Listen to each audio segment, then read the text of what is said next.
Hi, my name is Sarah Bourgeois, and this is my presentation for Physics 2211 Lab 3 on black holes and orbits.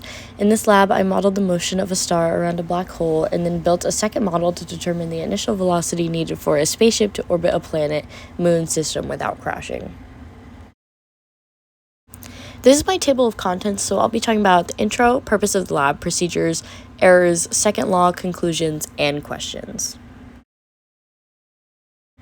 The goal of this lab is to analyze the motion of a star and then estimate the mass of a black hole. Then, using the given mass of the planet, moon, and spaceship, I determined what initial velocity my spaceship needed to have such that I could get it moving in an orbit around the planet and moon without crashing into either of them. Then I calculated all the forces of the moon and spaceship, using Newton's second law and the position update formula to make the moon and spaceship move. The main physics principles behind this lab were Newton's second law broken into parallel and perpendicular components, the velocity update formula, position update formula, and gravitational force as the interaction driving all motion in the system. These principles allows me to build a computational model that updates motion step by step.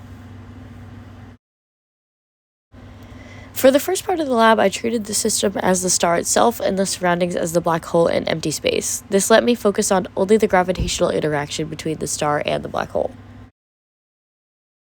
For the computational model in VPython, this is what I was given.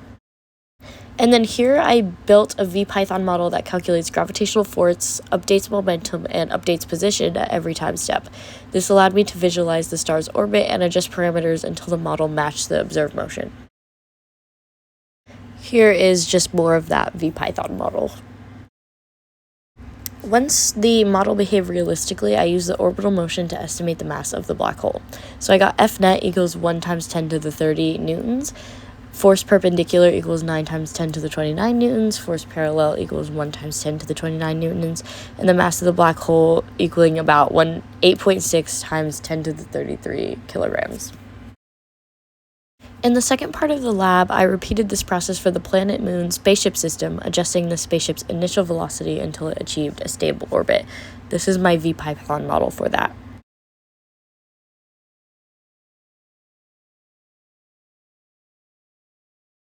And then this is the result of my VPython model.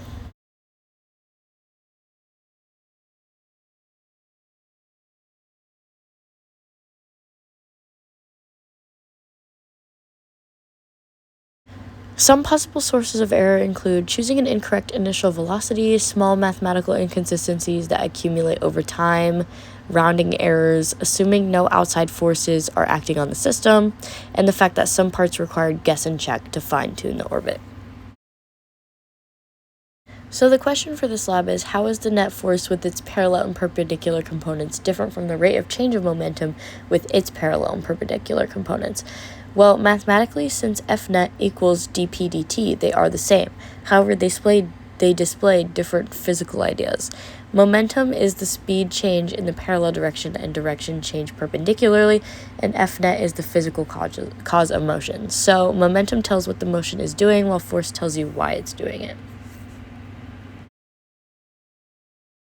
Thank you for listening to my presentation.